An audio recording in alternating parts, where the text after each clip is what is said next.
Baseball fans, it is time once again for another episode of Planes, Trains, Buses, and Ballparks.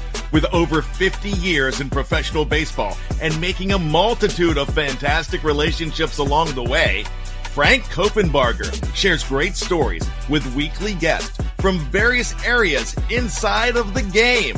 Let's get ready to play ball. Here's Frank Coppenbarger. Welcome back, everyone, to Planes, Trains, Buses, and Ballparks. Got a great guest again today. My guest is former longtime Major League pitcher Ed Halicki. Ed, welcome. Hey, Frank. It's nice to be here. Really good to have you. Originally from, I got this right, Kearney, New Jersey. That is correct. Us Illinois people would pronounce that Kearney or Kearney, but I knew you said Kearney. In Nebraska, they do it because it's an EY rather than NY. Kearney, New Jersey.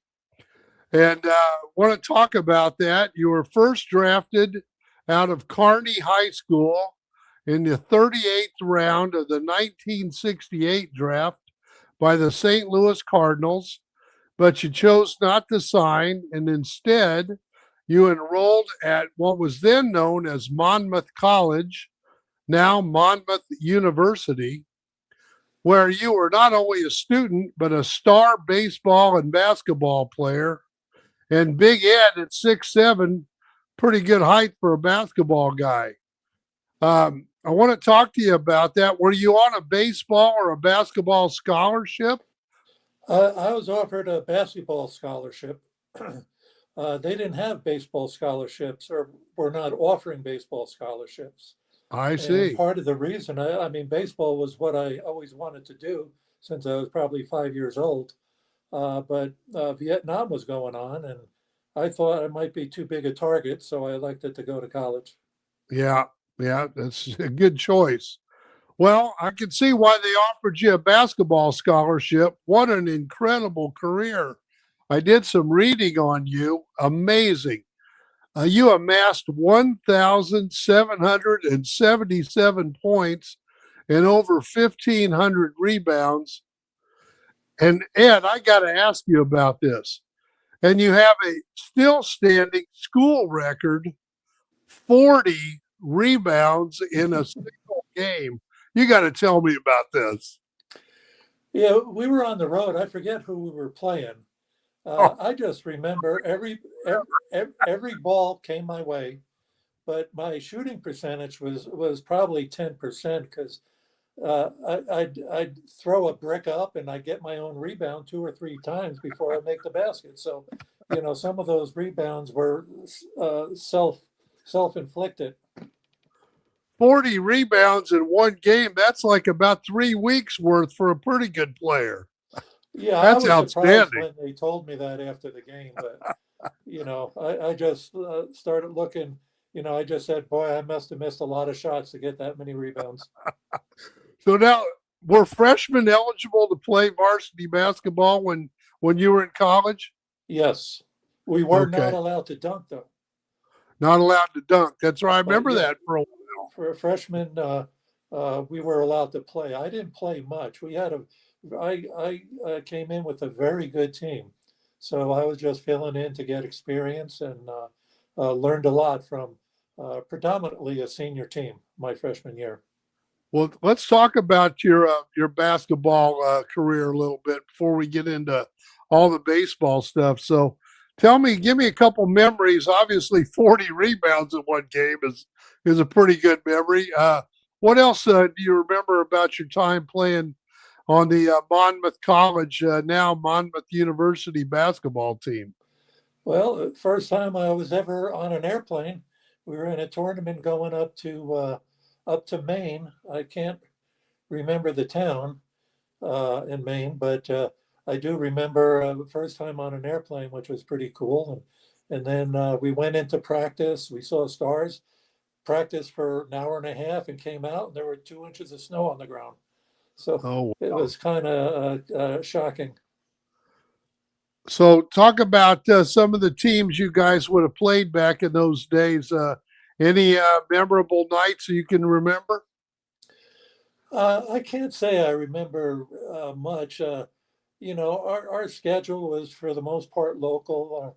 One of our big games at that time, Cheney State, we were NAIA, and they were always ranked in the top 10 or something like that. And I remember we went there one time and got beat, and then they came to our place the next year, and we were giving them a really good battle, and I dislocated a finger. So they had to take me out for a little bit so they can reset it. And then I came back in the second half, and we lost by a little bit, but it was thrilling because we had a big crowd, and the crowd was into it. And, just like baseball, when the crowd's into it, as a athlete, you're charged. Oh, absolutely. So I got to ask you, that dislocated finger, right hand or left hand? It was my right hand. Oh, I came so down. I jumped over somebody, and I came down to grab the ball, and I smashed my finger on top of his head. They I didn't wonder call a what the foul, so I baseball was coach okay. was thinking. Was the baseball coach up in the stands watching that game?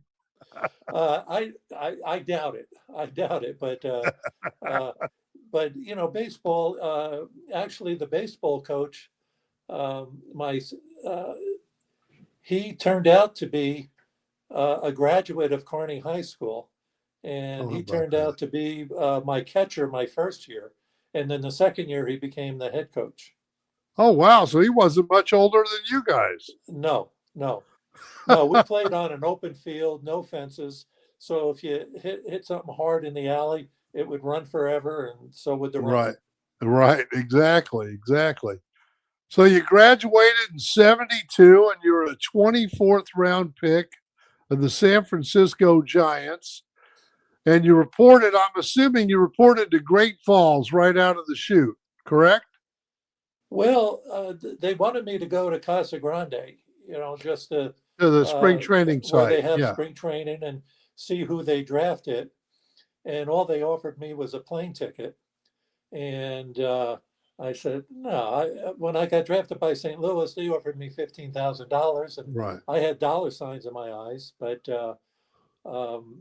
they didn't like college players as much as high school players because they can kind of teach them what they wanted to teach them, and rather than someone else teaching them bad habits. But anyway, Buddy Kerr was a scout, and I said, well, watch me throw. So I took my brother down to the park to meet Buddy Kerr, and my brother had an old Yogi Berra type catcher's mitt that just had the pocket that was big enough to fit the baseball The big in. And pillow mitt. Yeah. yeah, exactly. And so I was concerned. I didn't want to hurt my brother. He was like 6 years younger than me, so he was still in high school. So I was just taking it easy and telling Buddy Kerr this. So, I said, Buddy, I can drive a beer truck and make more money. So Right. I held out for $1,000. You drove a hard bargain. Well, Yeah, that's the well, only I bad wanted to part go. about I knew I was going to sign. So, that's the uh, only bad part about graduating from college. It takes some leverage away then. So they knew that too, obviously. exactly. They Yeah. figured, well, I ain't going to spend a lot of money on a college kid because he might decide to quit, and now our investment is gone. So you start out your pro career in the Pioneer League with the Great Falls Giants. Yes. You're there for a while, and then we meet, although it was brief, in my hometown of Decatur, Illinois, where you joined the Giants. I guess you could call it the low A team in those days. Yes. Fresno was the high A team, managed by Jim McKnight. And talk about that experience. I know you weren't there very long. What do you remember about Decatur? Anything? Well, the thing about Decatur, I remember the lights weren't very good. So Oh, for a pitcher, that was an advantage. But I remember Abe, who always sat behind home plate. Now, Decatur had people that come out to the ballpark, but listening to Abe, I finally figured out what a fan was. yep, And his 1 2 3 4 3 2 1 4. Who are we rooting for? Go Giants! yep. And that was Abe. Ed, amazing. Every person I've ever talked to, and that in my travels in baseball, when they find out that I worked in Decatur, lived in Decatur, that's the first thing they ask about Abe. Yeah. It's amazing. And the other thing is, I mean, that goes from Tim McCarver, who played in Decatur with the Cardinals Farm Club. He was with Keokuk, Iowa back in those days. He remembered Abe. The first time I met Bruce Sutter when I was working for the Cardinals, he asked me about Abe. Abe's real name was Don Turney, and he was a big fan of the Commodores baseball team, as well as all the local high school and the local college there, Millikan University. But that's the one thing that's the common denominator between every guy that ever came through there. They'll never forget Abe. That's for sure. No, you can't. You can't forget him. He was a true fan. I would remember one other thing about Decatur that I'll bet you'll remember this when I describe it to you. I started as a bat boy out at Fans Field. That was the name of our ballpark when I was 11 years old, a fifth grader. But you were 6'7", and I bumped my head trying to get into that dugout more than once. That tunnel for the dugout seemed like it was only about 4 feet tall. How in the world did you even get down there? I'm used to ducking. That's all there is to it. I've got a few lumps on my head from dugouts. I had a few too. Fields and stuff, but that was a concrete entryway. Yeah, I get people so concerned when I walk through a doorway. Watch your head, and but I get a kick out of when someone else bangs their head. So your head. So in '73, you go to Fresno, which was the high A club for the Giants, and you won 14 games there. Really kind of put yourself on the map, I'd say, and definitely on their radar. '74, you completely bypassed AA Amarillo and opened the season in what was then the Giants AAA club in Phoenix. Right. And by July, you're up in the big leagues. Well, it didn't look that way in the beginning. I started out the year 0-5. Yeah. And I was figuring, I might be going down to AA or A ball or whatever. Right. And all of a sudden, I picked up a W, and then it snowballed. And when they called me up, I was 8-5. So I had a streak where I was throwing the ball pretty good. Made your big league debut July 8th of '74 against the Montreal Expos. What do you remember about that day? It was Jerry Park. What do you remember about the whole thing? Getting word you're getting called up, the whole deal. Actually, when I got called up, I flew into San Francisco and took a cab to the ballpark and had my suitcase with me, and right away they loaded in a truck. I'm saying, wait a second, I'm not going anywhere. Said, yeah, you're going on a road trip. We're going to New York. So, I'm like going right home. And now I'm hoping I'm pitching. It didn't work out that way, but I saw my family, which was a pretty good highlight. And then when I get to Montreal, I'm looking at the lineup and I see all these names because I grew up a Mets fan. Right. First a Yankee fan, and then when Casey Stengel went to the Mets, I became a Mets fan. And, I enjoyed the Seaver and Kuzman and Ryan and Gentry. I enjoyed those pitchers. And I'm looking at the lineup. I see Willie Davis. I see Ron Hunt. And sure enough, I hit him first time up. I was just going to ask you that. Yeah. He always led the league and hit my pitches. Yeah, and he didn't use body armor. Yeah, nobody did that back in those days. I'm sure if you looked at his arms or whatever, I'm sure it looked like it would be peppered black and blue. Yeah. So you got off to kind of a rough start. You went 1-8, 75. You started the year back in AAA, back in Phoenix, but called back up by the Giants. And I guess that what I'm about to get to was the end of your Mets fandom. On August 24th of 75 against the New York Mets, your favorite team, in the second game of a doubleheader at Candlestick Park, you threw a no-hitter. Talk about it. And it was televised back east, so my family saw it. That's great. I was going to ask you about that. Yeah, it was just one of those games where I believe we won the first game, and we weren't, we were just under 500. And so I go through the first couple innings, I get a couple run lead. And my mentality at that time, I knew I had to go 5 innings to get the win. I figured if I go 7 innings, that's a good start. And once I'm at 7 innings, my thinking was, you might as well finish the game. And my attitude always was, if you start the game, you finish the game. So I never liked being taken out anyway, unless, I was getting ripped and they took me out to preserve the infielders so they didn't get hurt with hard line drives. But all of a sudden it's the 5th inning, and I noticed in the dugout, people aren't as close to me. And then by the 7th inning, same thing. They're further apart. They were just leaving me alone. And when I pitched, I wasn't talkative. I was just looking at who in the next inning, who the next batters were, and set myself up so I don't have to face the top of the lineup with runners on base if I'm specifically pitching to the bottom of the lineup.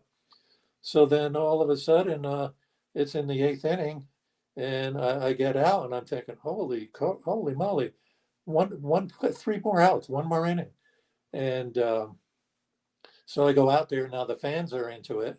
And I said, you may never get this chance again, so don't blow it by throwing a hanging breaking ball. And Jesus Alou led off, and he fouled off probably half a dozen pitches until he finally popped one out to third base in foul territory. Then Felix Millon's up, and he's a guy who he never strikes out. He used to choke up really far. Strike out 20 times in a year. Yeah. And I ended up striking him out on a backup slider. I threw a terrible pitch, and somehow it fooled him. So I said, oh my goodness. And then Del Unser came up, and I walked him on a 3-2 pitch. And then Wayne Garrett was up, another left-handed hitter. And the first pitch, breaking ball down and in, and he grounded out to Montañez on my first baseman, and that was it. Wow. Well, you mentioned Del Unser, his hometown, Decatur, Illinois, Ed. Is that right? In fact, his dad, Al Unser, was a scout for a long time. He was a former big leaguer himself. He moved a family to Decatur when he managed the Cardinals Farm Club in Decatur back in the 50s. So okay. Del was born and raised in Decatur. Yeah. Oh, interesting. Okay. Yeah. I thought he was a good hitter. He always made contact. But again, after I got lucky with Millon on the strikeout, I pretty much went fastballs except to Garrett.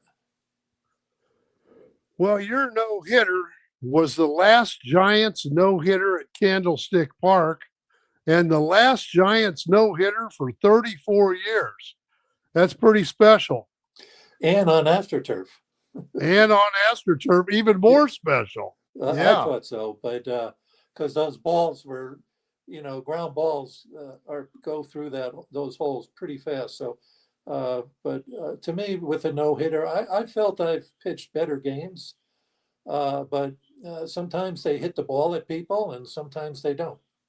Just happened to work out. It happened to work out on that given day, and I'm really happy about that. Oh, absolutely. So let's take a short break, and we'll be back with more with Ed Halicki in just a minute.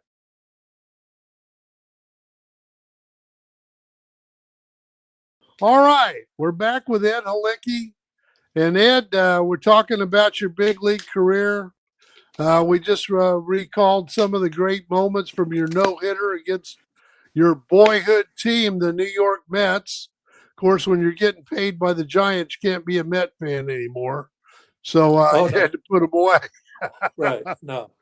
Absolutely. So, but I strictly hated the Dodgers. So for me being drafted by San Francisco, I hated the Dodgers since I think it was '63 when they swept my Yankees in 4 games. So okay. going to San Francisco was almost a match made in heaven, being I already disliked the Dodgers. Yeah, that works out well. It's a good thing. So from 76 to 79, you really were a mainstay in the Giant rotation. You won 16 games in 77. You were there until 1980. The Giants let you go. I know you had some injuries. You ended up signing with the California Angels, and you finished up your career with them in 1980. Talk about that a little bit, if you would, please. Well, I think it was '78, we finally we were in first place pretty much the whole year, and I started the year on the disabled list, and but I was pitching well. I was like fifth in the league in ERA, but I had a 9-10 record. The next year, '79, I finally got off to a good start. I was 5-3 in the middle of May, and we're in LA, and I always pitched well in LA, and I get sick, and they put me in the hospital, St. John's, and I was there for a week, and I had some type of viral infection, and I lost like 20 pounds in that week. So I never really got back into shape as far as pitching shape. And my weight, I had to bring in all my clothes, bring in my pants because I lost a lot of weight. Yeah. And then in '80, I started out the year and just really out of the bullpen. They had plans for me, and that wasn't to pitch much. But back in the day, we didn't have what they have now. They didn't have. We had one trainer for the whole baseball team. Right. We didn't have people to, help you with strength. They brought in like a machine, but there was no trainer to show you how Oh, to yeah, use how the to do it. machine Yeah. and what muscles to develop and stuff like that. So we were behind the times when it came to stuff like that. And finally, I just had a meltdown in Chicago, and because I went to Spec Richardson and I said, "Hey, I'm not pitching. Why don't you trade me?" He says, "I'll do what I can." And I just had a little bit of a meltdown, and then they finally got me to California, the Angels. And until I got hurt, I was pitching pretty well with them. And Yeah. then when I finally came off the DL, they had me in the bullpen, and the whole month of September, Fregosi was the manager, and I said, "Jim, I need to do some throwing." He says, "We might need you tonight. Save it." I didn't pitch. I didn't throw a baseball for a month, other than during batting practice and throwing it to behind second base. Last Yeah. game of the That's, season, he says, "You're starting." yeah, And that didn't really help you much there. it put a bad taste in my mouth as far as baseball. And I had a bad taste one time before with the Giants after my 1-8 season in spring training. And then he puts me in, and it was against the Brew Crew with Yount, Molitor, Cooper, Thomas. They had a good Big hitting lineup. lineup, and I never got out of the first inning. Harvey's Wallbangers. They didn't call them that for nothing. Exactly. And Yeah. earlier in the year, I pitched in Milwaukee, and I had a one-hit shutout for 8 2/3 innings. The only hit was a swinging bunt by Cecil Cooper up the third baseline, and then Wow. Yount hit a pop-up behind first and second in short right field, and no one got to it. So one of your good pals, and now a friend of over 50 years, another Jersey guy, John the Count Montefiusco. Yep. I can remember going. Mom and Dad would take me to games when the Giants were either in St. Louis or Chicago, and we go take in a game or two and see the guys. And I remember seeing you and the Count together, and in the clubhouse, and the hotel and the whole deal. And John, actually, I owe him a debt of gratitude. He connected you and I again after all this time and kind of helped set this interview up. But talk about him. Two Jersey guys. You really didn't know each other, but you had heard of each other before you were teammates, right? Correct. I was drafted in June of '72, and I believe he was signed that winter. So I'm on a plane leaving Newark to fly to Phoenix and then get to Casa Grande. Well, he happened to be on the same plane. So we just got talking to each other. We weren't seated together, but we got to be friends and stuff like that. And then a funny story with John is neither of us had played golf, and they have a golf course down there. So after practice, we'd go out and play golf, and we had to rent clubs. We never owned clubs, and we were just swinging away and having fun. And one time, he was driving, and there was a little bit of a bank by a pond, and he was too close to the water, and we just went sideways.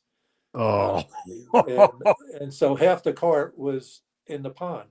So right. now we're trying to push this cart out. And all of a sudden we look up, there's a shadow. It's Carl Hubble and his wife. Carl Hubble, he's a Hall of Fame pitcher, left-hander. He's head of the minor league department. Yep. And he's looking at us and he says, hey, you boys got too close to the water. And we're going, oh no, what are we going to get cut? So he says, you better get it out of there. And he kept on playing. So a little while later, some people that we just drove past, they helped us get the cart out. Now we're all muddy. The cart's all muddy.